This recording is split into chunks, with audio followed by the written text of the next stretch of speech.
Good evening.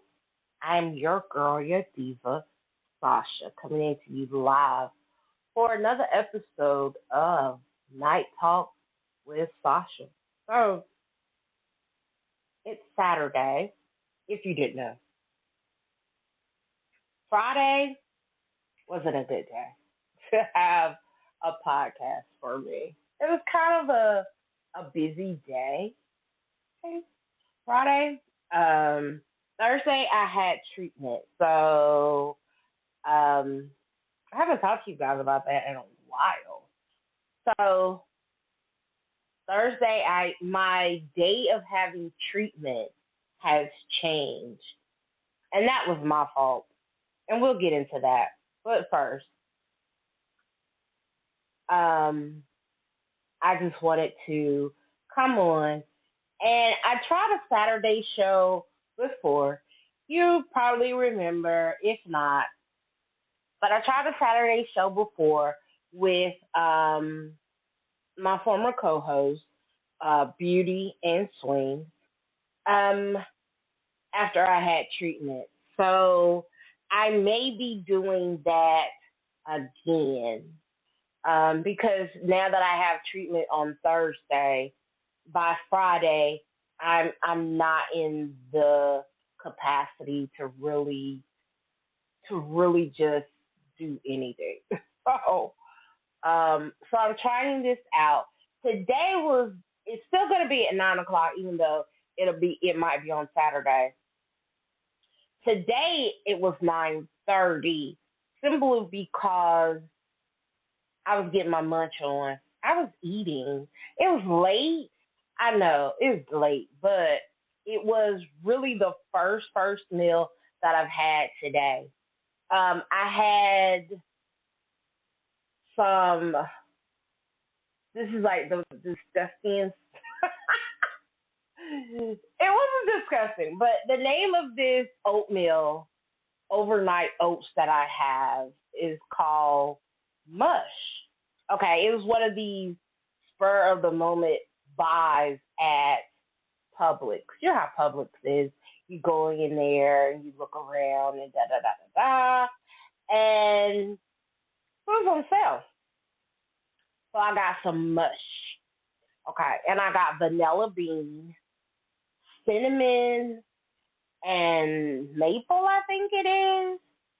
And the third flavor that I got was dark chocolate. Because a girl need a little chocolate in her life. Well, I mean, you got to get it how you live. You know what I'm saying? Anyway, so I ate the dark chocolate today. Mm-mm. No, I'm not a fan of the mush. It's not bad. It's a consistency.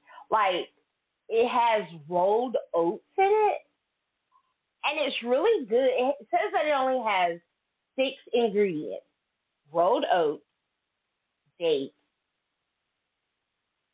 and of course your little flavoring, cinnamon, sugar, whatever, and almond milk. Okay, nah, your girl has a consistency issue. Like, it's a consistency issue. It's hard to describe. Anyway, it did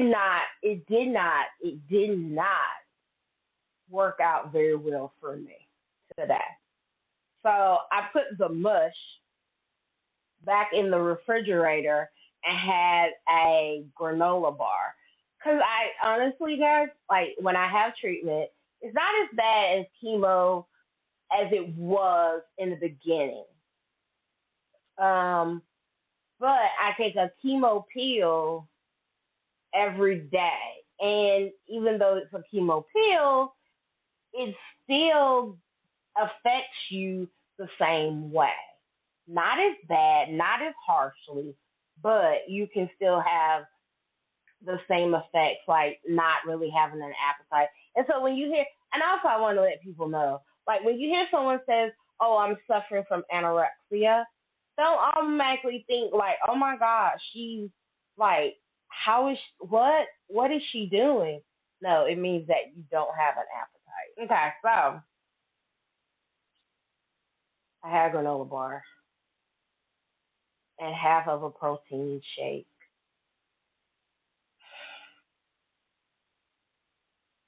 and then I had another granola bar. Ooh, damn that protein shake. But that's what I had. So I was eating. And then I had a salad from Jim and Nick. If you haven't had one of their they used to call it a pig in a garden. Now they just call it a barbecue salad. I guess someone got offended by a pig in the garden. What the fuck? Like that's what attracted it to me was because it was a pig in the garden. So it's a salad. It's a really good salad. It's like really tender greens, you know? Yeah, and if you're a salad connoisseur, you say tender greens. Yeah. So it has like, tender greens, baby greens, and uh, cucumber. And then they take the seeds out of the cucumber. And so they're kind of crescent shaped because they've taken the seeds out. Fancy. And it has bacon and shredded, like real block shredded cheese. Not that shit in the bag, but real block shredded cheese. If you know, you know. If you don't, I'm sorry for you. But get you some real cheddar cheese and shred that shit. Oh my God. Anyway, so, and it has that, and it has, did I say bacon? Okay, I said bacon. Tomato. And then they take these croutons and they, they're so good. And then here is the pire resistance. The pire resistance. The best part. You can choose between getting pulled pork, turkey, smoked turkey, brisket, or chicken.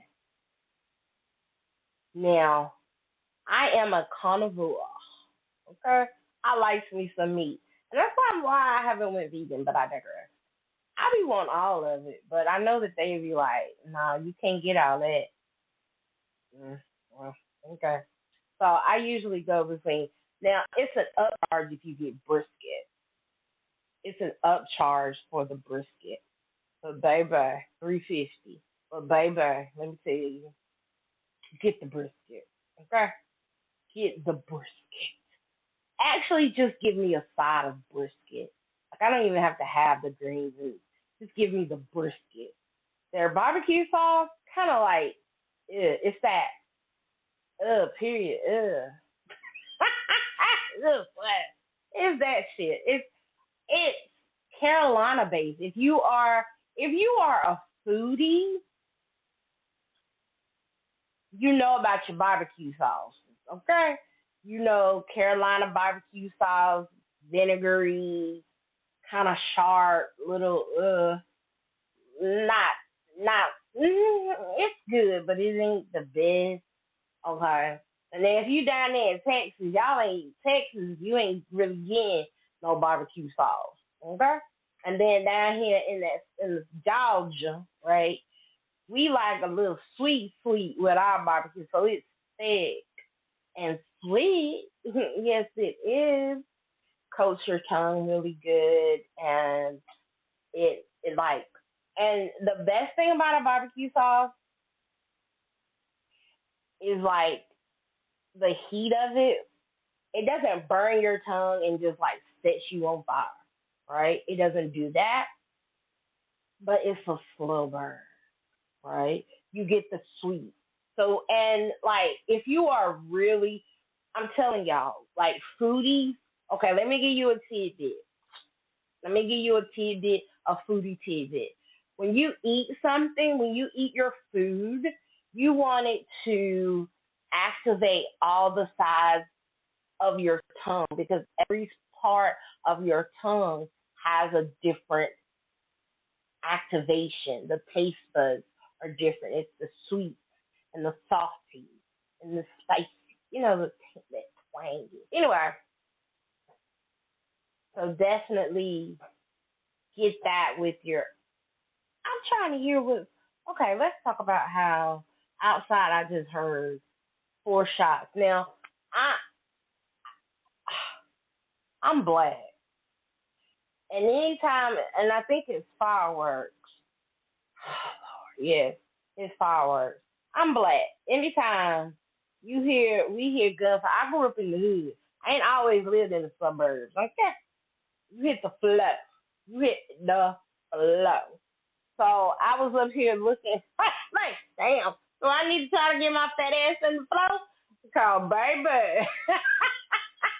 Call 911 so they can get me up. Okay? But anyway, back to it. So yeah, so you go to Jim and Nick's and you get, and everybody always talks about Jim and Nick's, the macaroni and cheese with the barbecue and all that. I am a macaroni and cheese purist. Bake macaroni and cheese, put an egg in my mac and cheese, okay? Put an egg in there. And if you want to be real fancy, drop me some breadcrumbs on top of it. Sprinkle a little butter, all right? A little butter, a little garlic, a little something, and put a little chive in it if you want to make it green, because green you always eat with your eyes first. And then sprinkle that all across the top of my baked macaroni and cheese. And I want the corner piece first. And as the day goes on and I'm eating the macaroni and cheese, then I will eventually get to the middle where it's ooey and gooey. But all them 5 cheeses and shit that people be doing, that's too much. Like, y'all be doing too much. Hey, do you? But y'all be doing too much. I don't need all that in my macaroni and cheese. And I don't need some shrimp, and I don't need some crawfish, and I don't need no lobster, and I don't need all that. Like, macaroni and cheese, let's just keep it simple. Let's just keep it. It's just like shrimp and grits. Okay? Y'all do like too much. You're doing too much. It's simple. Get shrimp and grits. Like, you don't need all that extra stuff. Okay. So anyway, everybody always talk about that, but no, thank you. I want barbecue. I'm not interested in barbecue and macaroni and cheese. No thanks. I don't want that. So give me some ribs, give me some pulled pork, give me some brisket. But no brisket is better than the brisket sandwich from up at Buc-ee's, baby. That top brisket sandwich from Buc-ee's, the best Walmart gas station ever. Oh my God. Oh my God. Oh my God. Brisket heaven. Child, it's so good it make you want to smack your mama. Don't do it. It make you want to. So anyway, I'm hungry again. That's that. So I was eating. That's why the show started at 9:30. Anyway, so I'm going to talk about tonight a couple of things. First of all, I want to talk about, I'm going to finally do this auntie thing. I'm not going to do, like, I had written out all my stuff. I had did a daggone what you call that thing they make you used to do in school? You know, an outline. I did an outline for y'all. I love y'all that much. I did an outline. But I ain't going through it. And I printed it off because I'm like, I needed to see. That shit is 8 pages long. I'm like, what was I writing? Oh my God. I was very shocked. But I'm not going over all that. I'm not doing all that. That's like a 2-hour show.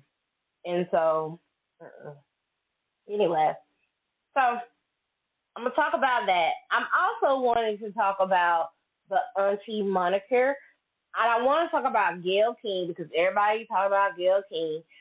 And the reason I'm talking about Gail King is because there's a young lady on my Facebook page. It's the weirdest thing. Like, she's like in Florida. Hey, girl, hey, if you listen to Sasha, hey, girl, hey, I ain't talking about you, but I'm talking about you. Not as my friend Riri says, it's not malicious. It's not. Like, I'm just, not talking about you like that. It's like I'm just talking about you. Okay, anyway. So she posted that Gail had, I know y'all done seen the Sports Illustrated swimsuit. She's on the cover, which is really nice. Gail looks really good to be, 69? And I think she's a grandmother twice over. I think so. Over girlfriend look good. Allegedly. My Wendy Williams. I miss Wendy. She was so messy. Anyway, she said that the young lady on my Facebook page that posted about Gail said that she did not represent for the quote unquote aunties. And I was like, okay. She didn't represent for the auntie. Excuse me. What exactly didn't she do? Because I thought that I thought the suits were really nice that Gail wore, that she had on. They were very flattering, except for maybe one. That one when she was trying to be like posing over, like so. She ain't got no boob meat no more. Right? She don't fill out her cup. She ain't got no boob meat. And it happens to every woman. It's not like I'm not criticizing her. So it's happening to me. Like, you don't get no boob. Your boob meat starts to go downward. And you ain't got, when you put your bra on, sometimes your bra doesn't fit, or if you wear a bathing suit and it's got the push up, and so it pushes everything up, but then your cup isn't all the way full or, filled out. That's because your breast meat tissue, it's, lack of a better term, that shit's saggy. So some women have to, that's like when they get them lifted up, they sagging, they get the pick them back up. You get you get a reduction, and if you get a reduction, you have to pick them back up. You make them perky. Like Sherry Shepherd, she got a breast reduction, and with the breast reduction, she also had a lift. So with her lift that she had, it then filled in the breast plate, that top of your breastbone up there. It filled that back in because as we get older as women, our breasts, that's why people be making jokes talking about, oh my God, I seen my grandmama's titties and she had them caught in her panties, or oh my God, grandmama, your titties look like Droopy the dog's ears.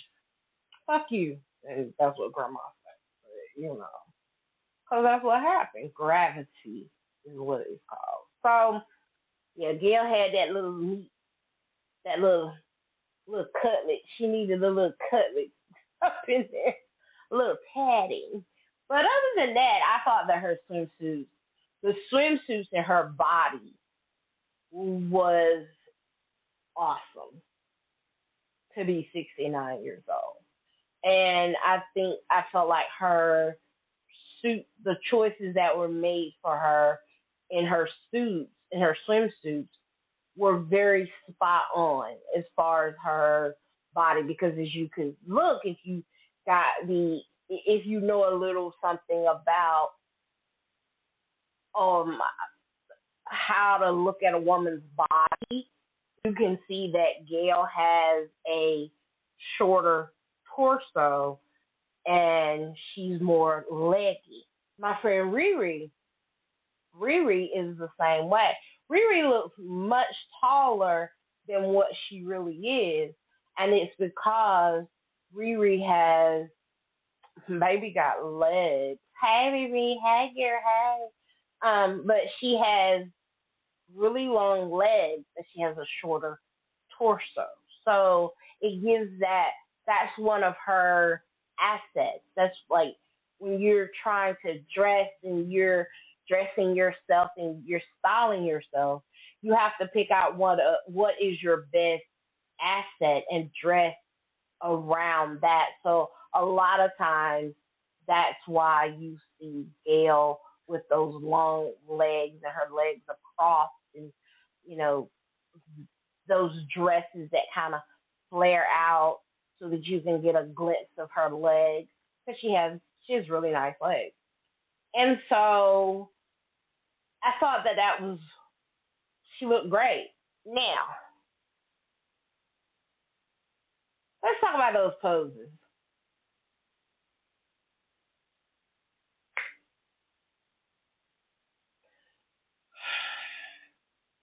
Gail looks a bit uncomfortable. She looked out of place. She did not look as if she was in her element. And I'm not blaming her for that. Not at all. And that's the thing that I think a lot of people don't understand. Like, if you've never done a photo shoot yourself and you look at these photo shoots and you see people and you're like, what were they doing? Why did so and so? Why did Cardi have her face like that? Or why did they put Megan like that? Or why? Well, it wasn't Cardi or Megan or even Gail. It is the photographer. It is also it can also be the person that's directing the shoot. And I want people to understand, like, Gail isn't a professional model. That's not her job. That's not what she does. She's not a model. So if we're gonna hold blame for these pictures where this woman looks stiff and uncomfortable, first of all, she looks stiff and uncomfortable because, one, she's not fully dressed. Okay? You out there in a bathing suit, not saying that you have, that she has issues with her body or anything like that, or she feels, it doesn't even mean that, but you are exposing yourself. You are vulnerable. So when you are vulnerable and you feel that vulnerability like that, being in a bathing suit in front of a camera or a room full of people that you don't know, that you haven't really gained, I say that she hadn't really gained a trust with, because it did not come through on her pictures at all. Like, whoever the photographer was, I don't care if it was a woman or a man or whomever it was, Gail was not 100% comfortable in that space, in that situation, at that shoot, or even with that particular photographer. And I say that not just as somebody just talking. I've done my own photo shoot.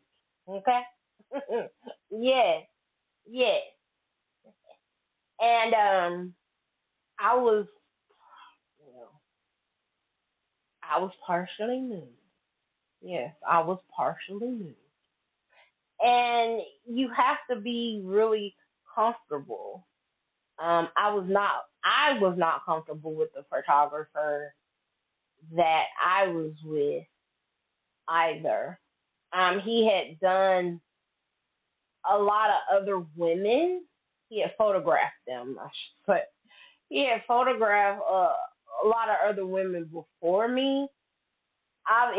You could hear from inside the room that it was really a good time was had by all, because you would hear, ooh, ah, yes, get it, ooh, damn, you sexy, ooh, my, ah, and so, like, oh, they're having a good time. And he, you could tell that this man was partially aroused. So I get in there and it's like, hey, how you doing? What the fuck? But I wasn't as vocal as I am now. I was different. I was younger. I was in my early 30s then. I was a little late, mid-30s. I was in my mid-30s. I was coming out of my shell. And I had a male friend who was going to, actually he was the only male that was in the pictures with all the women, because he was the only man that was there. He was supposed to have been there with a female friend of his taking pictures, and he had gotten asked. He's an attractive guy, has dreads, so he's a really attractive man. And he wind up being, well, you're the only man that came, so none of the other guys that were supposed to be coming to take photographs with the women showed up. So he was the only man. And so he wound up being in every woman's photograph. And so, again, I'm in there, never done a photograph, never done a photo shoot, never been semi-nude, only had on a pair of really cute little cheeky panties in front of this man. Nobody's ever seen my body like that. And he's standing up there just like, not necessarily, but it was, you sure you want to do that? I'm like, I don't know. I'm expecting this guy, this photographer, to lead me, instruct me, to tell me which way to move, to turn, blah, blah, blah. He did none of that. So I was about to end it, and then my friend came in, and he was like, he stood where the photographer was, and he was like, why are you letting her pose like that? No, don't do that. She needs to be sitting down. You need to come here. And he guided me and instructed me and told me, sit this way, do this, like grab your breast and then look over your shoulder, throw your head back, look over your shoulder and purr. I'm like, oh. And so I did that, and that was a great picture. He also got into a picture with me, very beautiful photograph. The photographer caught a really, I don't know what it was, but it was a really good moment between the two of us. And so he caught that. And if it had not been for my friend, I don't think I would have gotten it, because all the other shots were like, oh, I don't like that. That didn't make me look good. So that's why I'm thinking whoever this photographer was that was photographing Gail, they didn't have a rapport. That this person didn't really know who Gail was. And also because it's Sports Illustrated, at the same time, Sports Illustrated has a theme, Um, they have a certain pose, certain the beach and either you're on your knees in the water and all that. And that's for young women. But Gail is not a young woman. Like it's no knock against her, but she's just not. She's 69. So her sexy and how she looks sexy is different than a 20-something-year-old at the time, Tyra Banks, or some of them other women that have been on there. Tyra Banks was the first I could think of that's been on the cover of Sports Illustrated. And I know that I know, what's her name? Anyway, the supermodels. Evangelista, not Linda Evangelista, and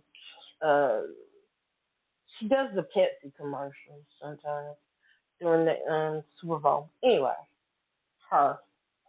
So he could have, she or he, whoever the photographer was, just really missed the mark, in my opinion, on capturing a really beautiful, attractive, older woman and really presenting her in a different way instead of everything that we've seen and that we've always seen Sports Illustrated do. Sports Illustrated could have went a whole nother way and did something different. I hear that they got a lot of women of this particular issue that were not quote unquote models. I haven't looked at it for myself. I haven't looked it up, but yeah, I just think that they really missed the mark. And a small critique, not vicious, not malicious, not being ugly, but we come here like on Night House with Sasha. I just call myself Sasha. Yes, I did. On Night House with Sasha, we talk about things over here. So we talk about it. Dang, let's talk about it. All right. Yeah, I need to get rid of that wig. I'm out of that wig. You've been wearing that wig forever. Hell, even Oprah jumps out with a somewhat different wig. Gail need to get a new wig. That wig ain't wigging no more. That wig just ain't no more. That wig done wigged enough. That wig needs to retire. Gail, if you listening, I don't know. Maybe somebody don't have the gumption to tell you, but I say this to you out of love and respect. I'm not gonna call you an auntie because you don't like the term, but that particular wig, Gail, it needs to retire. It's 2024, and even Oprah got a new wig.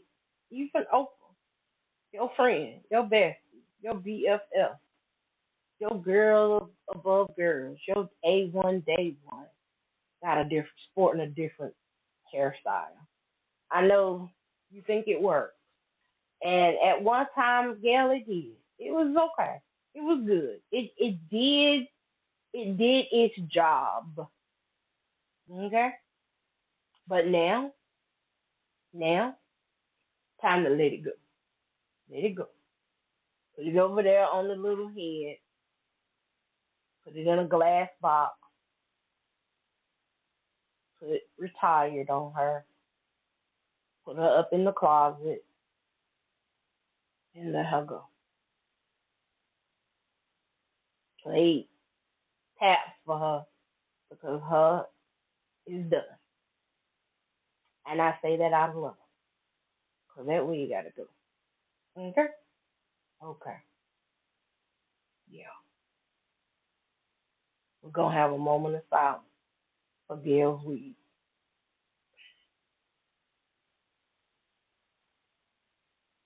Okay. Throw that damn wig away. You looking like Birdman. That's all I gotta say. And this is from a person that ain't hardly got no hair because of chemo. But hey, listen. Before the chemo, honey, I had curls. Okay? Curls on top of curls on top of curls on top of curls. Okay. Let it go. Let it go. Anyway, enough of that. Oh, look. Ooh. Hold on. I got a caller. Hello. Uh-huh. How long you been on there? Oh, for a good 15, 20, since you talked about the oatmeal, sister.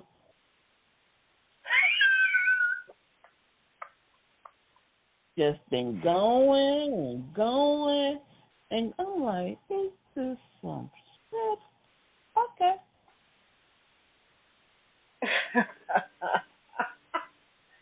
Everyone, welcome, Miss Gibbs. Hello, Miss Gibbs. Hello, this evening. I'm fine. How are you? I'm peachy.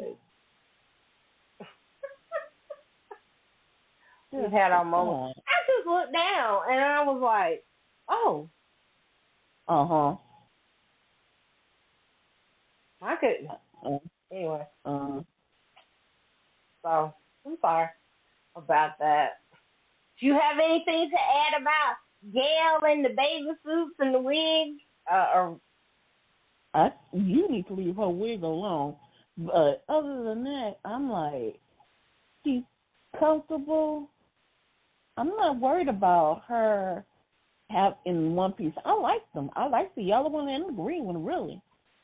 The one where she's standing where the toes come off, looking, it's like, yeah, they could have picked a better picture because the one was looked like she was trying to walk, get to the spot, and they just like snapped the picture. So that's a photographer. Mm-hmm. You and her hair. Those people who got more ancient hair that need to retire more than Gail. So leave Gail alone. She got a couple of centuries left.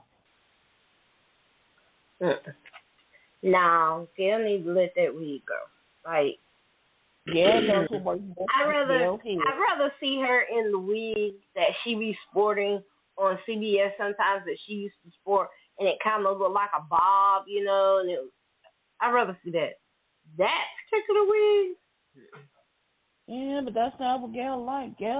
What makes Gail is that head, that weave. That's what she feels comfortable with. When she's ready to do that interview or whatever, that's the one that gives her the motivation, gives her that extra oomph that I can do this. That's that. That's all that matters. Okay. Yeah. Absolutely. It is all that matters. Absolutely. But at the same time, people have their opinion. And that's all it is. Yeah, buddy, and you've been on yours. Yep, I did. Oh. I did. Oh. I spoke my mind. Yeah, you spoke your truth. I sure did. How many granolas? And that's a. What kind of granolas did you eat anyway? What kind of granola did I have? I had two kinds. I had Nature Valley protein granola bar. And then I turned around. That wasn't good enough because it had fruit in it. It had like cranberries, and I was like, shit. Don't nobody want that. But I ate it. I tried to do the overnight oats. I can't do it either. So I understand why you had to go find something else. I haven't had that brand, but I've tried the overnight oats. It's a texture thing. No. Oh, you tried the mush too? Not so much. I never tried that brand, but I've had Christy sent me some stuff one time, and I'm like, I'm still trying to get rid of that stuff. Like, no.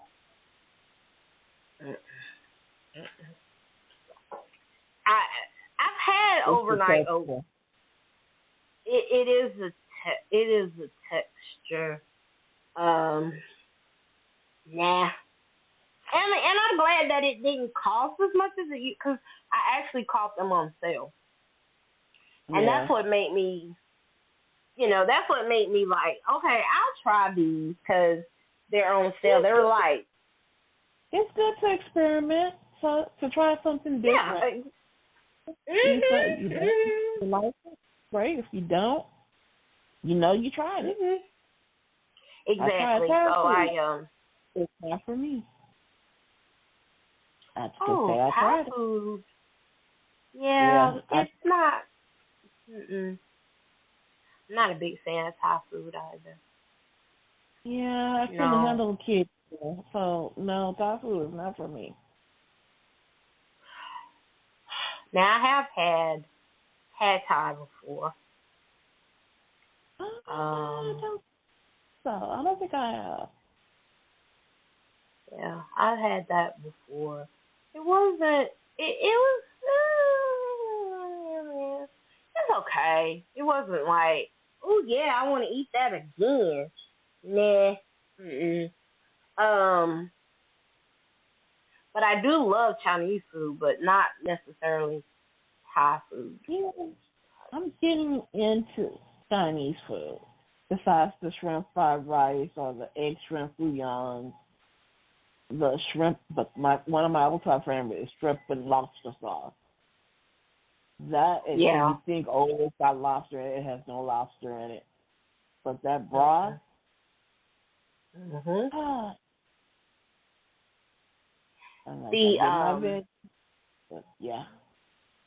love that broth. The broth over the now I've had pho before too, and it's called pho. You ever heard? I've had pho before, and the broth. It was a beef type pho, and the broth over that was so delicious. I mean, I love the broth itself. Now they wanted to try to put that half raw egg in my stuff, and I was like, no. Broth hot enough. No, I'm good. Either put the hard boiled egg over in it or just leave it out. So just leave it out. I don't want no egg that's got to try to cook while it's over in the broth. No, thank you. And I had pork. Now, I'm not a fan of pork belly. It's too fatty for me. I'm not a big fan of it. My husband loved it though. He enjoyed pork belly. He had the pork belly pho, and I had the beef pho, the little thin pieces of meat that cooked while it was in the broth. Yeah. It's good. It's interesting. I would try it again. That's good. But I think I would do one without necessarily having meat in it. Like a but tofu? I definitely wouldn't do it out. Yeah, sort of. Not even tofu, just vegetables. I'd rather just do vegetables than mine. I don't want any. I'm not a big fan of tofu. Tofu is good. It just depends on how they season it. Yeah. That's I've heard. My sister calls me an Octolova vegetarian, and that's basically somebody who can't let go of the dairy. I'm like, you so right. Bring me my cheese, my milk. I can let go of the milk, but I can't let go of the. I can't. No. My egg, no. Oh. I love eggs too. Now Well, this is there's so many. someone I used. I'm sorry. Go ahead. No, I was Go just saying you ahead. could do so many different things. No, I just said you could do so many different things with them. That was it. Yes, you can. I love it. I used to, as a baby, I was allergic to eggs. Mm. I couldn't eat eggs until I was about 4 years old, and Mm. I had an aversion of them. But now I love them. I can just have scrambled eggs and cheese, and that's it. Or Yeah, I like I love having eggs and grits. I don't need no sausage. No, just like, give me the eggs and grits. it. Yep, that's a good one right there.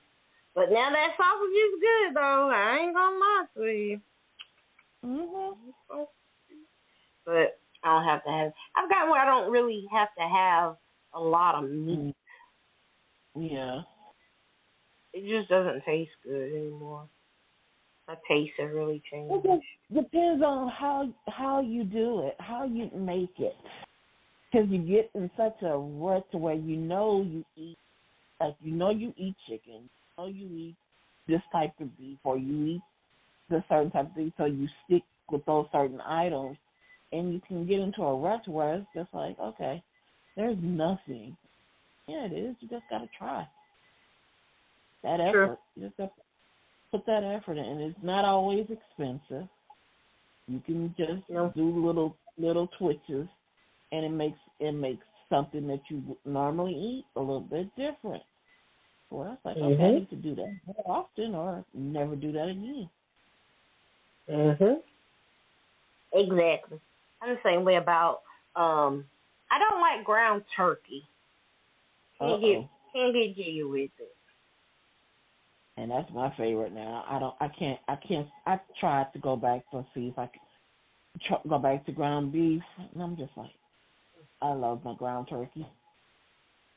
I'll eat more ground turkey before I eat chicken.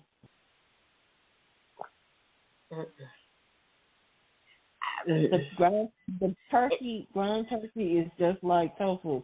It depends on how you season it. People have to remember you have to put extra seasoning in it because otherwise it's going to come out bland. It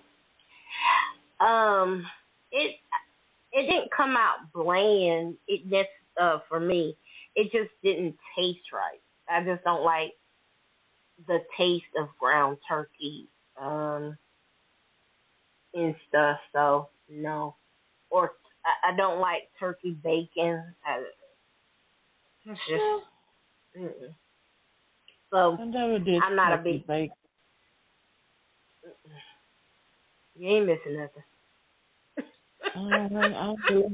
I pulled away from bacon really when I was younger. I'm like, I used to have the bacon in the cheeseburgers or stuff like that, but I'm like, I just on my own. I just pulled away from eating bacon, period. Yeah. I don't even remember I'm the bacon same. tasted. I don't know, like, I never really liked a lot of bacon in the first place, so it really wasn't hard for me to pull back from that. It's just meat in general, red meat. I'm trying to go pescatarian, and so I'm trying to cut out red meat. I don't eat a lot of steak. I just don't like how I feel when I eat steak. It makes me feel, it keeps me full for a long time, so I don't really like it. But when it comes, I've never eaten steak. I've always, when it comes to the red meat, I've done ground beef, Now, I've cooked steak, but I've never eaten it. I know. Some people find out some of the things I've made but never ate, they want to take my black card so bad, but I'm like, I know how to make it. Oh, well. Leave my card alone. But yeah, I just recently, I want to say, in the past couple of years, had my first pork chop. Really? One of my friends made them, and she could not believe that I never had it. And it was a thick cut to the point where I was just like, okay, well, make sure I eat. And it was another. And I always love her. And I've always loved her cooking. We go back and forth about different stuff. Like, she brought over a container that had her broccoli rice and cheese, the rice and gravy, vegetables, whatever she did for that day. And I was just like, okay. Because I knew whatever I was going to have to try the pork chop. So I told her I'm still not chomping on it while we talking. I'm like, that was, I can say I've had a pork chop. And you didn't really like it? No, I liked it. It was like, I liked it. It was just like, that was just the first time I've ever had it. I love the pork chop, and I love a thick pork chop. I don't like, but I know a lot of people are like, oh, I need a fried pork chop. Nah, I'd rather have mine on the grill. I just put mine. I mean, I don't go outside and grill it. I have a smokeless grill in my house, in my kitchen. So I just put it on the smokeless grill in my kitchen, and I get the same effect. And it's really good. So I do that. I think the last thing I put on a grill.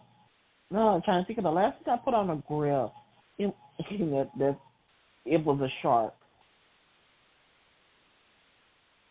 A shark? I put shark on a grill. I've heard that shark was really good. Oh, trust me, I didn't eat it. I served it I gave that to my mother because my mother went to dialysis and came back with a shark. Oh, Lord. I'm like, you supposed to went to dialysis. How the hell did you get to the ocean? But I unfortunately made her very popular with her ambulance service.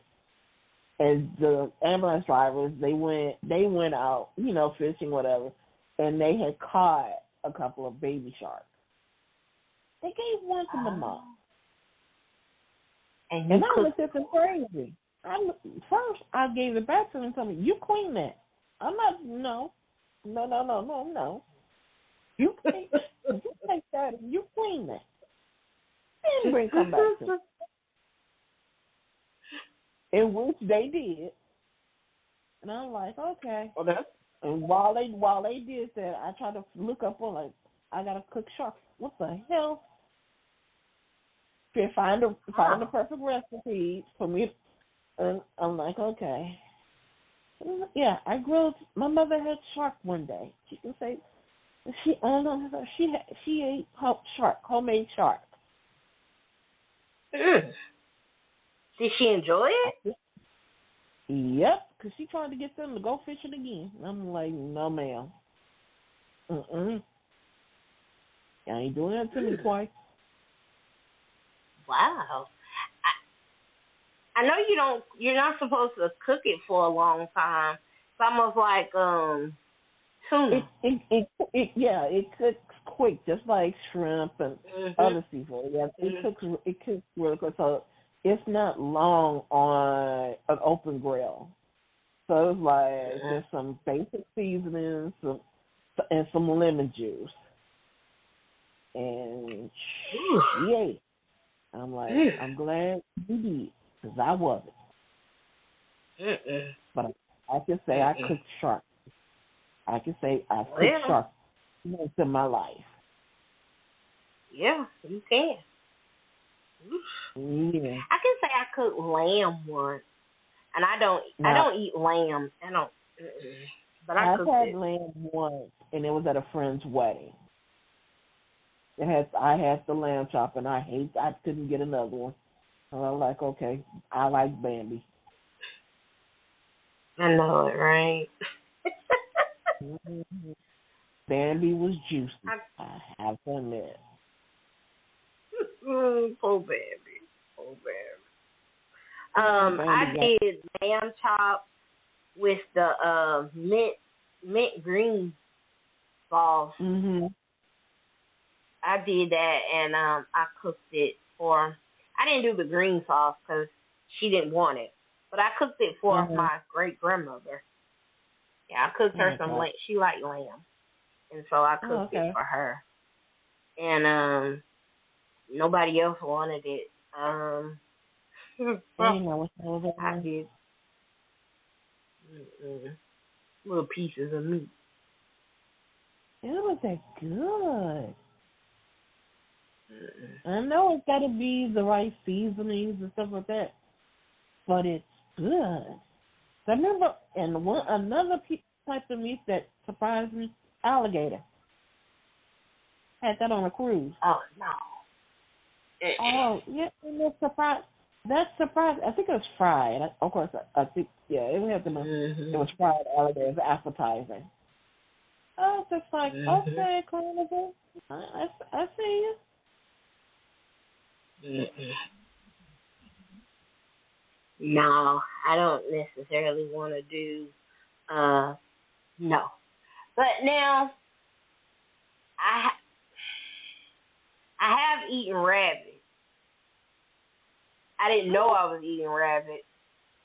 Uh, Knowing They didn't my kinfolk, I'm probably sure I've had rabbit, didn't know it at a family reunion. I wouldn't be Yep. surprised, but because of my family, majority of my family is like they came from the country, so Yep. all those exotic meats is not exotic to them. That's just a Mm-mm. home cooked meal. Mhm. So And it I was wouldn't be it surprised. smelled so good. Like Uh it huh. was rabbit stew. It was rabbit stew, and it was like I thought it was because I had a rabbit like a leg, and I thought it was chicken. I didn't know different. Hell, I was a kid, Oh my gosh. and I thought, the chicken leg is different, but Oh I ate wow. it. It was like it was just And some then afterwards gravy. they told you.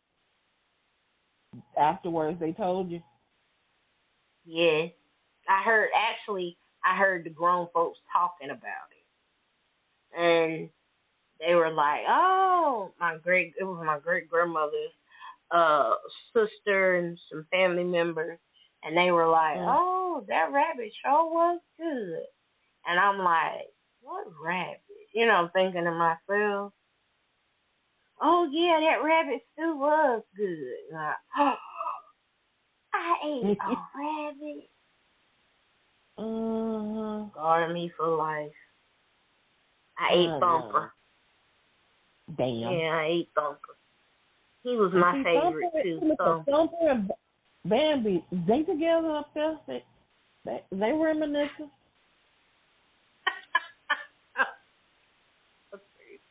Not they reminiscing. Oh They man. reminiscing. Bro, did you? I saw how you wouldn't believe how I went down. Yeah, you got fried and smiled with some gravy. Mhm. Ooh, and deer meat. Oh my god, venison. I tasted venison before, and I don't think I have. That's one I haven't tried. That's one I haven't tried. it's very gamey. It's game to me. It's gamey. Like I don't even like the smell of lamb chops. Like lamb. That's how venison is. Smells really, really gamey when it But yeah. But now I have eaten some really different things though coming up. Yeah. My grandmother was very insistent that I try it even if I did not like it, Yeah. but I had to try it. Yeah. So I've tried chitlins before. Ugh. Oh, no. I will never have never. Even if you couldn't even get me to bet on it. Just I'm not even taking the chance. No. The stench has to be in somebody else's house. That's not coming near me or my nose. No. Even if my I'll taste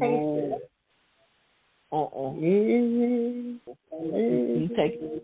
You can reach to somebody's house and they got that there, we gonna have a fight. Because I'm not saying that. You're gonna know because no, I'm ordering a lift to take my butt back on home because I'm no. Ooh, they stink. They smell so bad. That'll be the one. That's the one thing I will act completely bougie on. No. I will say I'm spoiled and everything else. No, I'm not doing chicken. Oh. They're nasty. They nasty.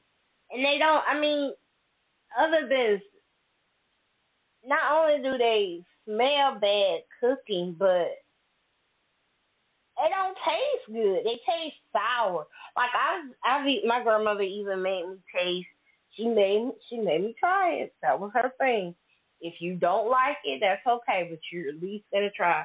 She made me try tripe, the inside of the cow's stomach. Oh no. Yep, I've tried tripe before. That's to my list.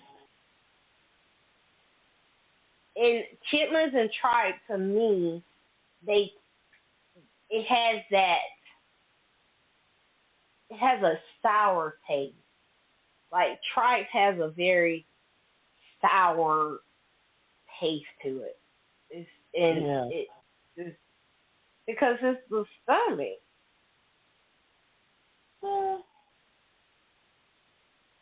It's the cow's stomach. Shit. And what else? My grandmother had me try. Oh, she had me try pig feet.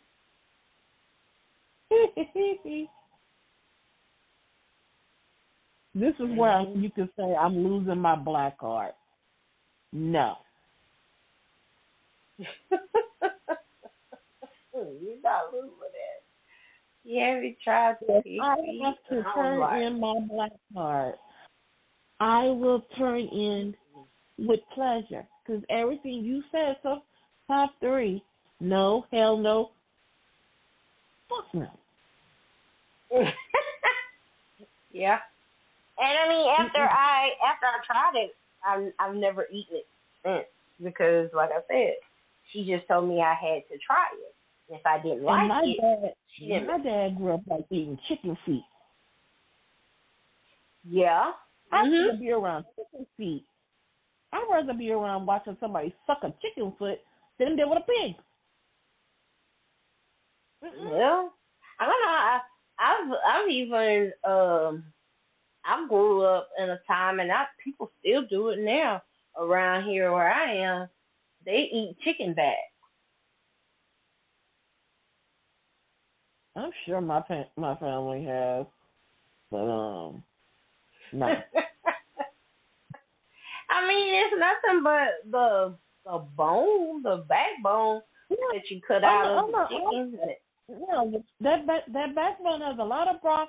If you're gonna make your homemade chicken broth, those bones has so much nutrients in them. That's fine. I don't care about making a broth or something out of it. But am I gonna suck on the bone? No. Am I gonna use the bone? Hell yeah. That's the only way you're gonna get me anywhere near that type of bone. Because I made a broth. Yes, exactly. I made a bone broth. No, that's one bone I will not be dealing with.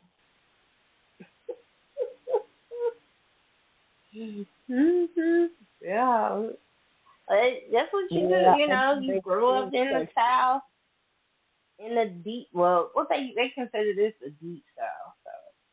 And people had to eat, you know. And I used to have to hear the stories of. I had to hear my grandmama talk. You heard me.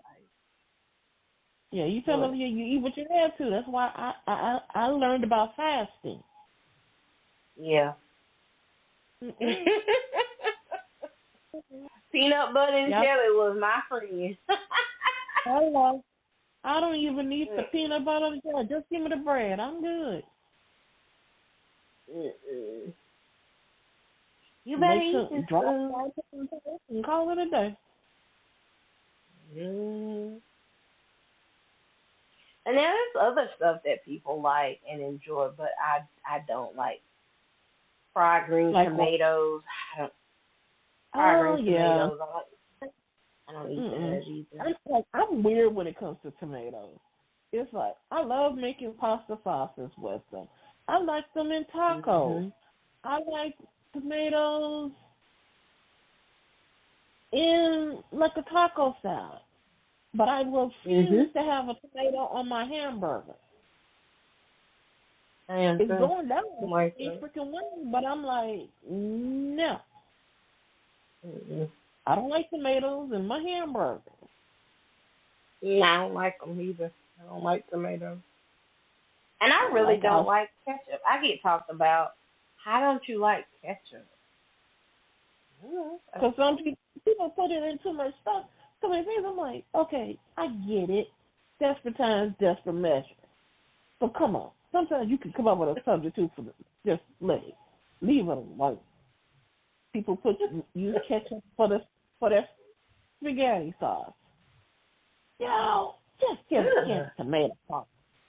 It's a lot cheaper and you can taste better because of the molasses that's in it. It brings out that sweetness. Just get a tablespoon of sugar and just put it in the sauce. Without that tart, without that vinegar. Spaghetti sauce don't need the vinegar aspect that's in the ketchup. Ew. I hear people talk about. I had a friend. I used to. I'm cook, and I would say, "Hey, you want to come over to the house and have spaghetti?" And she was like, "Oh, okay, sure."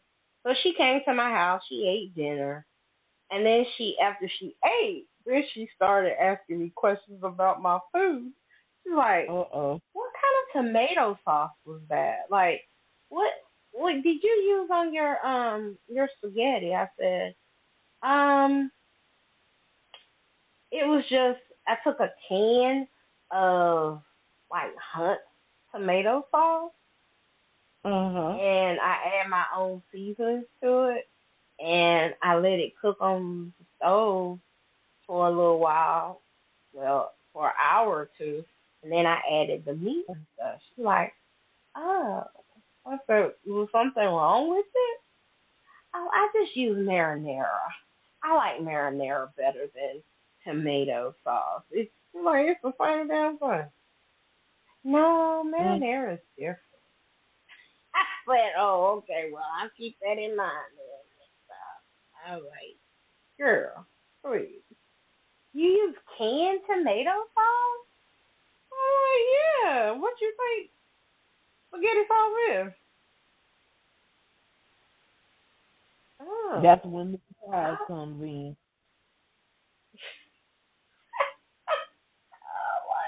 Their reality is their reality. Yeah, like, and you just let it cook on the stove? I'm like, yeah. Then I add carrots to it and peppers and onions. People definitely do not understand the carrot. The eyes get trying to look like, what are you doing? I'm like, you're adding sugar without getting sugar. It's a natural sugar. It's a process. She did. She's like, it had carrots in it? I'm like, yeah. You didn't see the carrots? No. No, they be like, Why you gotta cook for so long? It just came out of a jar. I'm like, oh good Lord. I pray for my. You gotta develop favor. Who gonna marry you and they gonna be cooking and then I hope they like to cook. Lord help if you do. Yup. Funny. Now I will tell you, my husband was from Connecticut, right? Mm. And when I cooked spaghetti the first time and I made it for him, and we were in the kitchen cooking, and I said, pass me the sugar. And he said, what you gonna do with that? I said, I'm gonna put a pinch of sugar in my spaghetti sauce. Huh? Yeah. What? It's a shock for some people. Yeah, like, huh? Why are you putting that in there? I'm like, it mellows out the acidity. Yeah, word. So you have to put sugar in it. I'm like, you'll taste it. You'll know. There's one dish that even though as much as I grew up watching every culture, every state, the one thing I think is an abomination is putting cheese on apple pie. Oh, yeah. He liked that, too. Michael liked that, too. He did. And I'm just like, I looked at him. One of my sisters, she loves it. I'm like, I don't know you. Don't know. I don't get the appeal. It's the cheese. Actually, I know you don't taste like the cheddar. It does, but it does do something to the crust. And my thing is, if you're gonna do it that way, grind it up into the crust. I don't need no slices of cheese on top of a pie and like talk about cut me a piece. Hell no.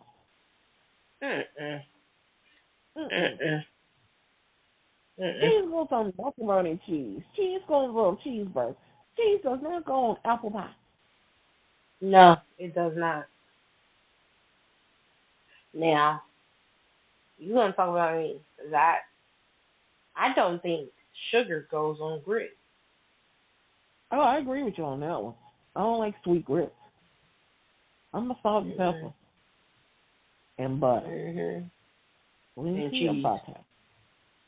No. Yeah. Cheese grits is okay. Don't get me wrong. I like butter, but I just like butter grits. Cheese grits is okay. But just like how you were saying earlier, people been putting all these extra cheeses. I'm like, just give me the butter. Salt, pepper, a little bit of onion, and garlic, maybe, depending on what I'm eating it with. The salt, pepper, and a little onion. I'm plenty of butter, and that'll pull me up for a good day till dinner time. Yes, I have gotten to where now. I've gotten to where now I cook my grits in chicken broth. It didn't go so I don't have to use a lot of salt. Yeah, it's a good way to add flavor. Or if I make now I have made a grits casserole. I made a grits casserole, and I cooked the grits in heavy whipping cream. Oh, that's good. They were extra creamy. That's what am I And I doing put tomorrow? ham and I'm put creating ham and tomorrow. something. Oh, what you creating tomorrow? I'm going to use chicken breast. I'm doing make with hash browns. I make a casserole. Ooh. At first I was thinking I was going to do a breakfast one, but I'm like, nah, wash it. I'm like, because I got some chicken breast, I'm going to defrost and season and cut up. And I have some cream of chicken soup, and I have this the seasoning packet that I have, and it's a Mexican seasoning. Because I'm not going to put any dairy into this dish, but you're going to think there is. I get that. What am I cooking tomorrow? I'm on Monday. I'm making spaghetti, and I'm doing a ragu. I'm doing I'm gonna do a ragu tomorrow. So I got my sauce. I'm getting my sauce on tonight, and I'm just gonna I'm gonna put it in the crock pot. And I'm just gonna let it cook. So it'll be ready. And then tomorrow I'm gonna do my meat. And I got a pack of tri-tip and some sausage, some Italian sausage. And I'm gonna put that together and make my ragu with my carrots and my Holy Trinity. That sounds good. Oh, let me tell people what a Holy Trinity is so people know. Yeah, Holy Trinity is Holy Trinity is celery, onion, bell pepper, onion, and carrots, right? It's that core base to what anything. If you're in the South, that's what you're using. Because I'm like, even if you do frozen vegetables, they have it. Because I use get the frozen. Where it's the bell peppers, the onions, the carrots, so it's already all chopped, frozen. That'll be used tomorrow. Mine too. The seasonings, marinades, it got to be in there. It's like, otherwise you are bland city. If you're from the South, don't use it. Yeah. Some people mix it with spices and like Mexican spices, and they'll call it sazon. Oh my God, adobo. Adobo with it? Yes. So that's what a Holy Trinity is. And my cousin keeps telling me she has elephant garlic, and I'm like, I want some. So I got a couple of bulbs of garlic from her, and I mean they're huge. I didn't know elephant garlic was that big. I'm like, damn. So I'm gonna saute my garlic, even though my Italian sausage has garlic and fennel and all that, but still, I'm gonna put some more garlic in there. I have some whipped honey. I'm gonna figure out what I'm gonna use it in. I'm thinking whipped honey.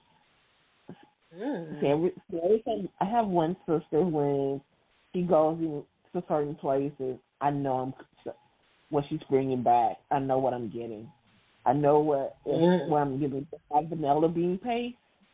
If you want to enhance any dessert, do not give vanilla extract. Get vanilla bean paste. That will take it up professional level. You can be amateur to the point preschool. That one ingredient will make people think, okay, this is professionally done. Vanilla bean paste. You can get it at your grocery store, but just be aware it's going to be pricier than vanilla extract. Even if you get the good vanilla extract. Vanilla bean paste, and you only need a little bit because it's so many of the cheeses in there.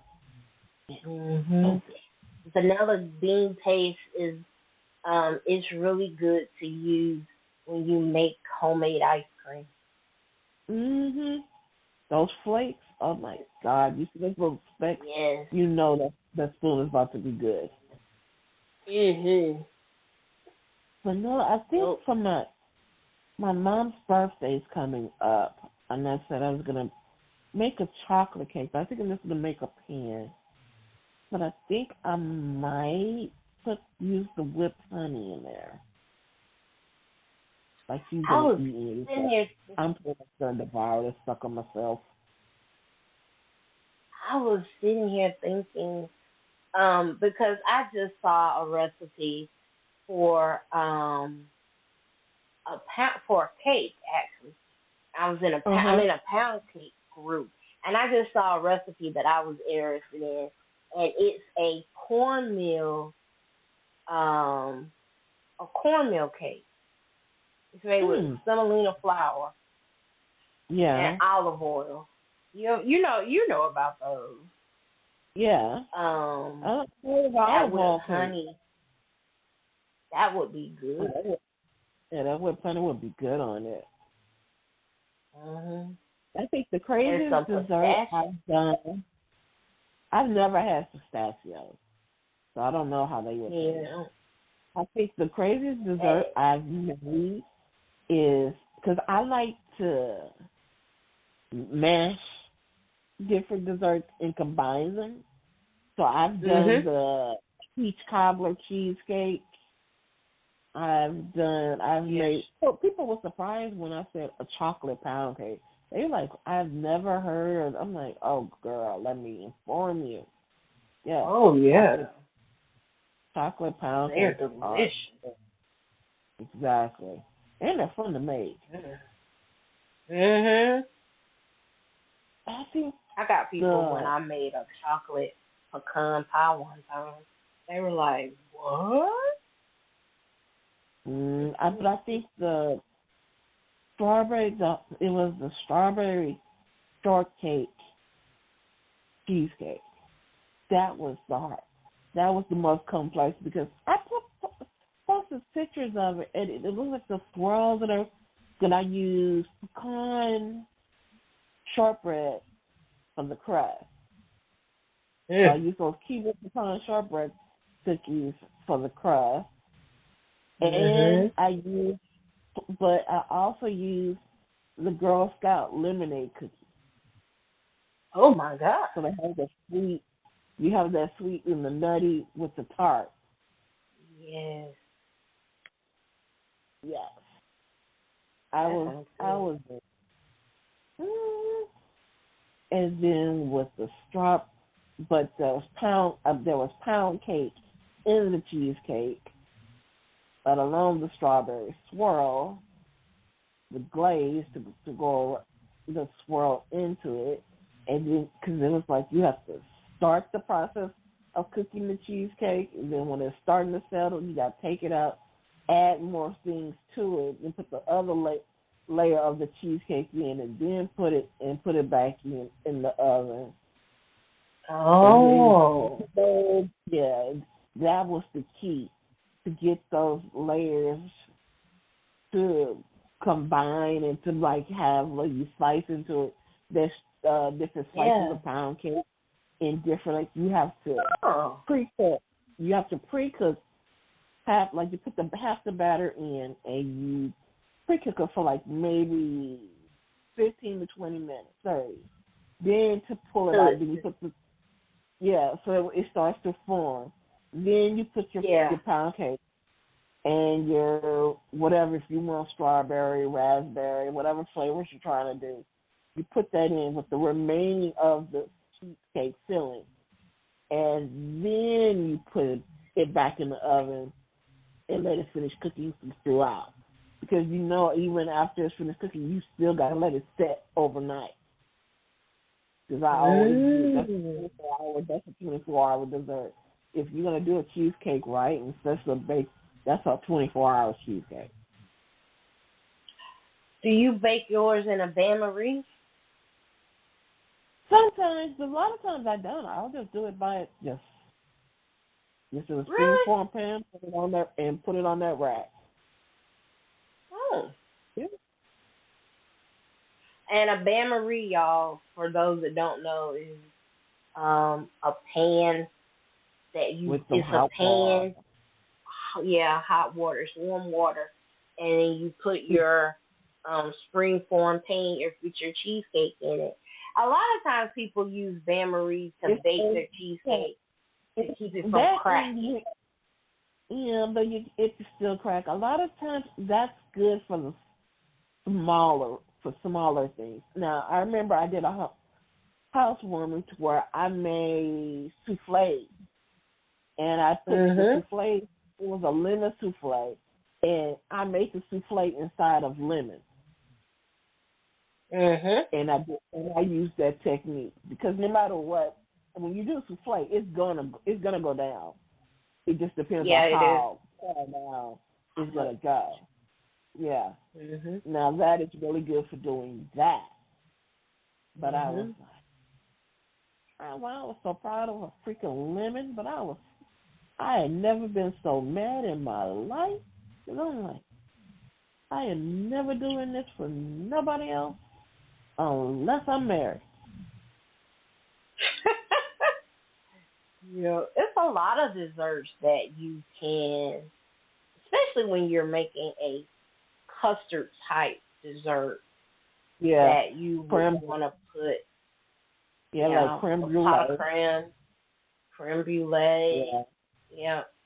You put those types of dishes in a bain-marie, a pan of hot water. And fancy as these dishes are, they are extremely cheap for this. Yeah. The only thing is you got to put in the time. That's where it's because if you don't know the technique to do it, it's going to come out wrong. It's just going to be, it's time to do it right. But it's extremely budget friendly because I've done all those, pretty much everything we've mentioned, I've done. That's what I say on the cookie search for that magazine is cooking broke. I have never changed that. It will always, whatever's on there, it's always extremely cheap. You like 90% of the ingredients you probably already have. You just need a couple ones from the grocery store. And it's something you will use later on. So it won't be like, oh, I'll never use this ingredient again. You will. Exactly. Once you get one thing down pat, it gives you the motivation to go further, to try something keep else. Trying. And just like how we talking about these desserts, cookies and cakes and breads, because I'm like making you can even use, so if you're throwing a party, you can go to the grocery store, get loaf dough to make like French bread, and you can get it at Kroger. Kroger has it, and you instead of making it long, you grease your bundt pan, wrap it in the bundt pan, and just squeeze the ends together, and you make this big giant round cake. Well, you slice it straight ahead. You put whatever cold cuts you want on it, and there you go. The game day, kids parties, what up? They got sandwiches. You good? And the most you spent for, instead of buying $4 thing of bread that wouldn't even make enough sandwiches, you've done it, and it probably came out less. Nope. You're doing cold cuts. Mm-hmm. And the most that you would spend on would be the cold cuts, especially if you get it from the deli. If you get those deli meats like that, but if you just get cold cuts, Oscar Mayer. Mhm. There's a lot of ways to do whatever floats your boat. If you want to make, and the only thing you're doing is if you want to make it fancy, fold the meat in half. That's it. Yep. And lay them on top of each other. That's how you make it look fancy. Mhm. Yep. Now, I did that when I was doing those charcuterie boards. They're not that expensive. It's just what you put on it. Mm-hmm. Is what you decide to use. Mhm.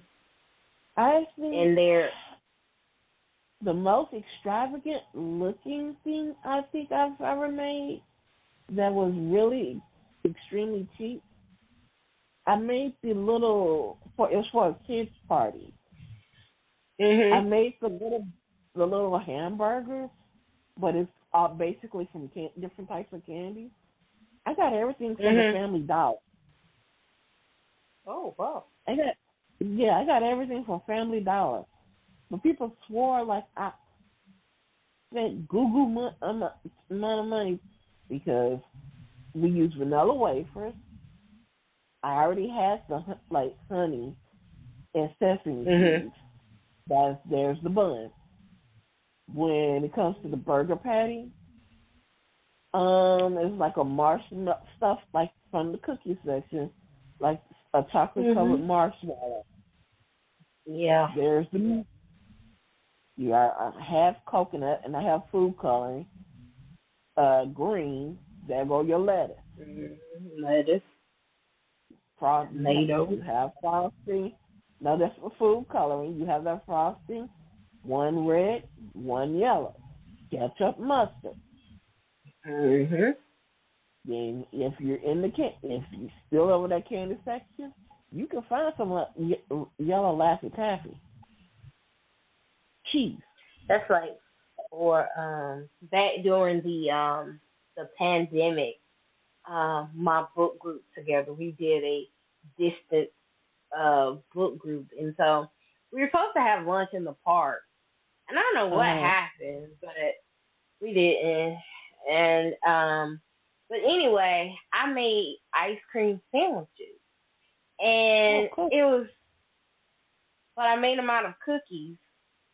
And so I didn't bake the cookies. I just bought them, and I froze the ice cream. I froze the ice cream on a big old sheet tray, and after it froze, I cut it in rounds and just placed it on there, and then rolled it in like different little toppings. And I mean, the biggest thing was transporting it. I needed dry ice, but the harder because it was in the summer. But it was so easy and fun to do, and it didn't take a whole lot of money to do it. Yeah, because those same ice cream sandwiches, man, you could have made it. Did the same thing and made an ice cream cake, and just put the cookies at the bottom. Just broke up, just broke them up. And that was the crust. You put the ice cream on top. You put whatever sauces you want on top of it. Add more of the cookies. Put it in the freezer, let it firm up. Guess what? Put a little whipped cream on top. Yeah, happy birthday. It almost came out to like that anyway after everything melted. So. Yeah. That's something heat will do. Yep. So it was like, okay. I'm trying to think. The biggest, what was the name of that cake I made? It was I made it for the fall one time, well, for Thanksgiving, Uh-huh. and it had apples and pecans, and it was like an apple harvest cake. Now that Mm. was one of the most expensive cakes that I had ever made. I I still to this day I've made one cake that got the weirdest compliment.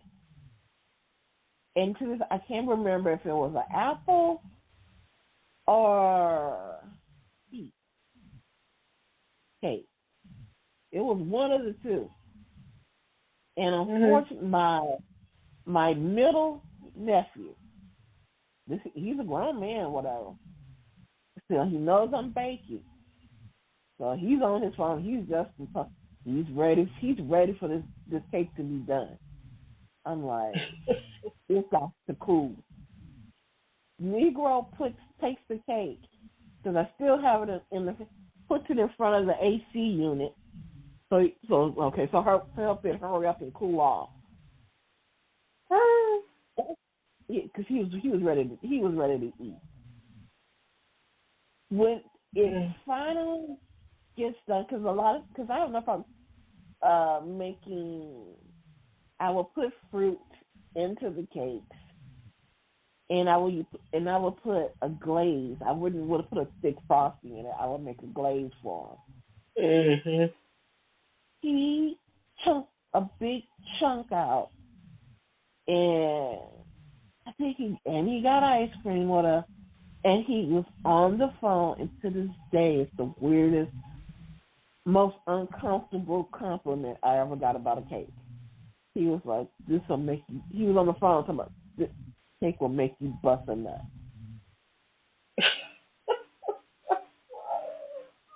That ain't weird. Oh, you know doggone well why it was weird, because that's why you're laughing. I looked at him like I didn't need to know this. And I will never make this cake. And I'm like, I will never make this cake again. Thank you. No. And me make it for his graduation. I'm like, eesh. I love people who say shit like that about my food. I think that's why. Don't get me wrong. I love the compliment, but I just wasn't prepared for my nephew. Well, yeah, I can understand that. I get that. Yeah, I get what you're saying. But I like people to say. I think that was one of the reasons why I really I enjoyed cooking for my husband so much, because he would say off the wall shit about my food, and I cook for him. He'd be like, "Oh, are you trying to get?" He would say really suggestive things. Oh, you trying to get got tonight, huh? Okay, you cooking real good. Like, yeah. Bro, it's fun. It's fun. And for me, since I'm the single chick, I have no problem cooking for my coworkers. And it was like the fun, especially in the medical field. I had this one nurse. He was talking to a bunch of other staff, and he was telling me, I don't ever worry about bringing food if I know Dee's is going to be here at work, because this job is going to piss her off enough to where she's going to cook, and I know I'm going to eat. And I'm like, you're saying right. So why are you even worried about bringing a frozen burrito? No. He even said he told his wife, don't worry about. He even tells his wife, don't worry about making me. I got somebody who feeds me. This job pisses her off so much. She cooks. Yeah. And of course. Oh my God. I did that too. I did that once. When I was in school, this one of my roommates, her husband wanted some fried salmon croquettes, and she was like, "Well, I don't know how to make that. I don't know how to do that." And he's like, "Well, call your mom and ask your mom how to do it." And I said, "Well, I know how to make salmon croquettes." And I've had And he's like, my you do? niece. I've had my niece text me, ask. This was younger, wanted me to text her a recipe. I'm like, excuse you. Text her my enchilada recipe. And I'm like, I'm crazy enough I did it, but I'm like, my fingers hurt doing that one. Why? Is that long? Well, text Is it a long recipe? Huh? It was a long recipe? Well, for her to make sure she understood it, I was like, do it this way. Gotta do this. Oh, no, I don't go through all that. Mm-mm. I don't know. You I'm like, on if your you're own. going to say, no, because if you're going to use one of my recipes and you're going to say, and I know you cooking it for somebody, and you saying you're using your aunt's recipe, we're going to make sure you get the right, you do the recipe right. You put my name on it. Even if you say aunt, you using my name. You ain't putting out no garbage and saying, oh, this is my Didi's recipe. You on your own. If I give you the recipe and I give it to you. Now, if I give you the recipe and I don't give you the exact name of the ingredients that I use, like what brands, you ain't getting the full recipe. I ain't going through all that. I'm giving you the baseline. Yeah, just here. Take this. Yeah, take this. This is da. You go, because I don't try to tell people use these particular ingredients, use that particular ingredient, because everybody changes it up. Yeah, but if you want the exact thing that I made, then these brands is what you need. And these are the substitutes. Okay. I mean, I hear you, but I don't believe that. I think that, for my opinion of what that is, it's not necessarily the brand that has to do with it. It's your skill. Because I think that you can use any brand, but if you don't have the skill or the know-how to really that technique, have seasonings, you can have different skills to work to make the things. But if you're using certain seasonings, because it's like if you use an ingredient that has green chilies and onion pop and smoked paprika, and you go with something that doesn't have chilies and it has basic paprika, it's not going to be the same. You'll notice a drastic difference. So the brands play a part, but you can go by the brand and see what's in it to help you figure out a substitute for it. What's a good substitute for that brand? But those brands, there's a reason why you use that particular brand. People say that about butter when it comes to baking. Like, I only use Land O'Lakes butter. It's because how that butter was made. Some are churned differently, and some is like where it's extra creamy, and then there's just a different taste to it. Like I want to say it's English. No, Irish butter. My bad. It's Irish butter. That has a distinct taste to it, but it is extremely good in baking. It's extremely I've heard expensive. that Kerry Gold butter is good in baking, but I'm not paying that. Paying for that. Exactly, and like even when it comes to flour, and you can go with Pillsbury and all stuff, but if you want to go top notch, King's flour is the better flour when it comes to baking. Some people didn't even know that.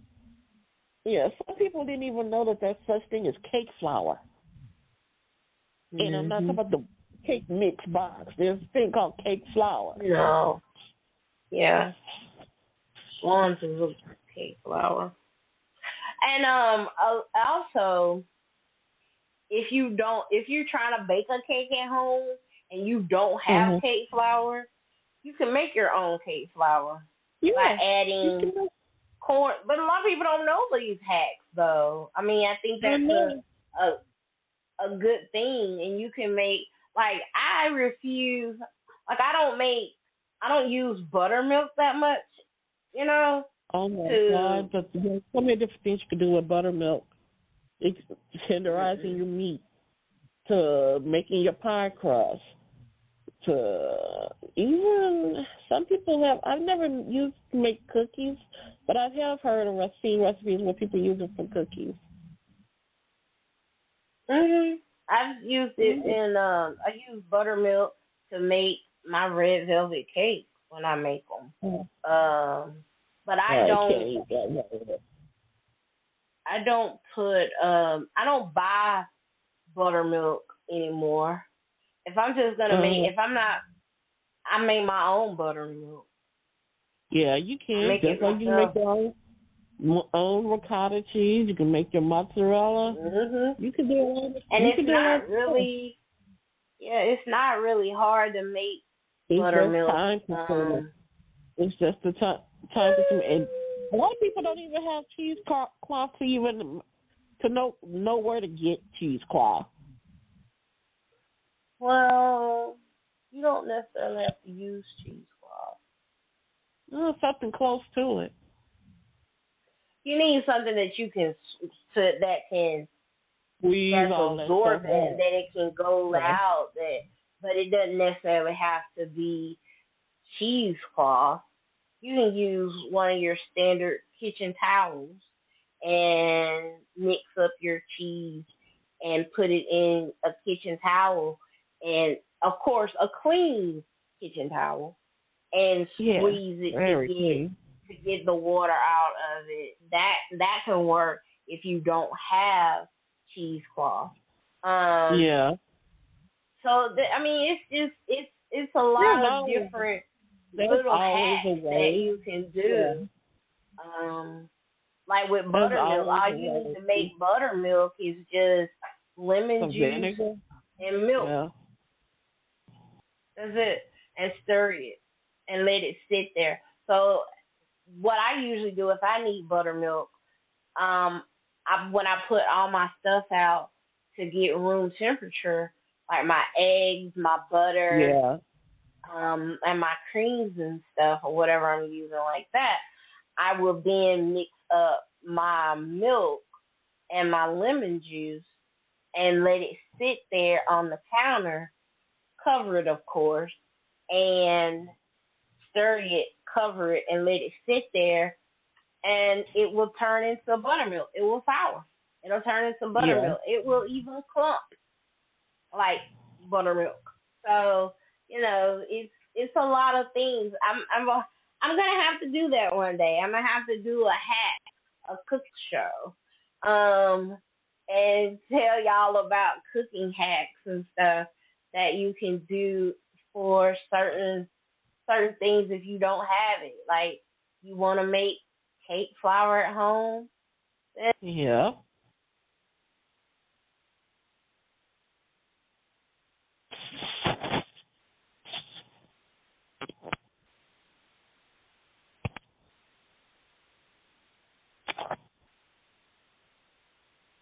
I will have to do that and have that show for y'all about.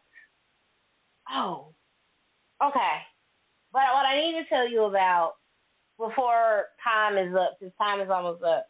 I got like 7 seconds left in the show. So I want to tell y'all about the Supersize Your Life Expo that is going to take place June the 28th and the 29th in Atlanta. It is a expo done by a plus size woman for other plus size women. So if you're worried about, is there going to be enough room for me? If I'm too big, is there going to be, can I get in? I have limited mobility. There will be room for you. There will be access for you.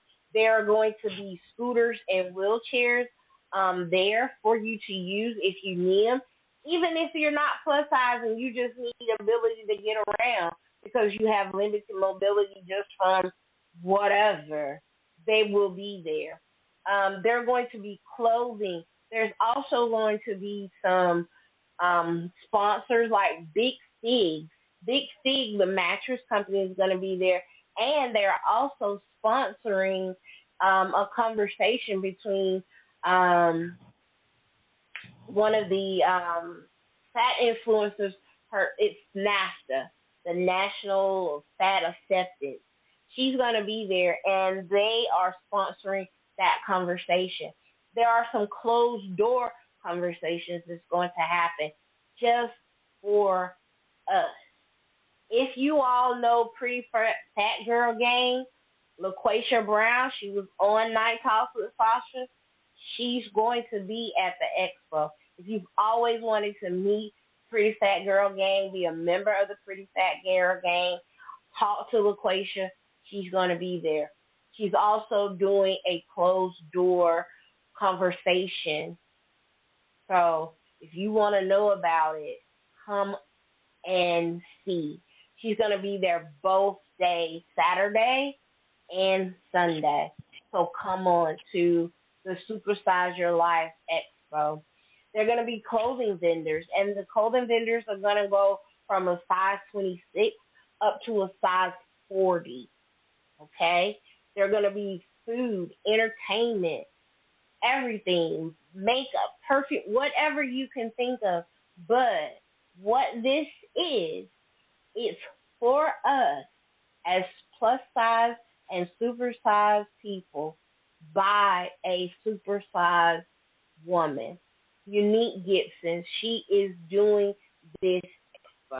This is the first year. So come out, help us of the Juicy Peaches make this something that it already is. Make it greater than what it already could be or gonna be.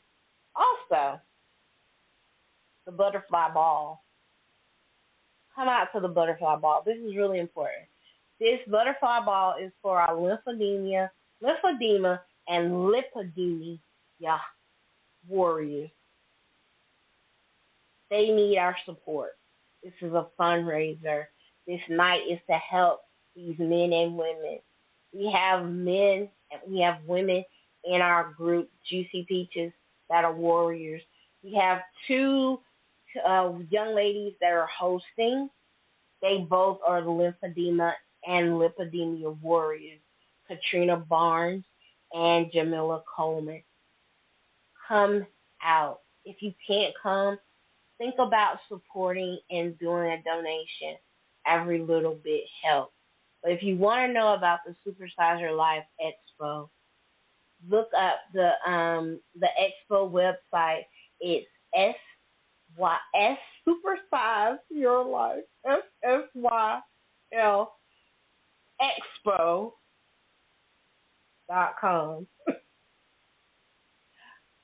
Now, y'all, listen. Sister girl over here wrote that down on a piece of paper. But I can't read my own damn handwriting. Now, you know this is bad. This is bad. This is bad and it's sad. But I'm going to post it.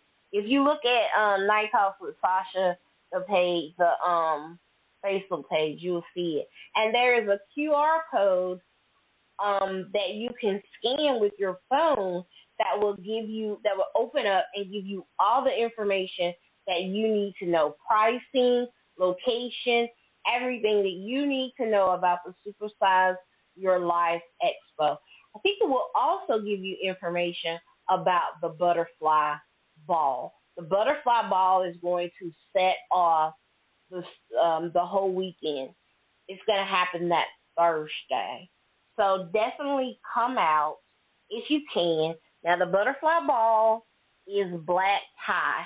formal, and it's a sit-down dinner. Tickets are $150, and if you are a lymphedema, and lipedema, slow down, Shalonda. If you are a warrior, the tickets are $75 for you to come to the ball. So definitely consider it. Okay? So I just want to get that out there. Deidre, as always, it's a pleasure. Thank you for coming on with me tonight. No problem.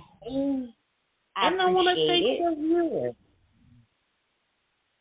I want to thank your listeners. Oh, yes. A lot of you showed up and showed out for Mother's Day, and I want to say I really appreciate it because checking out the website, we surpassed 10,000 on Mother's Day. Awesome. I really want to say I really appreciate everyone that participated, but also just went to just check it out. Yes, that's awesome. I'm so glad to hear that. That is great. Thank y'all for support. Thank you for all your support. So just keep working with us, and you'll keep hearing us, and we will keep putting stuff out for you to enjoy and be entertained. So I'm your girl, your diva, Sasha. Good night.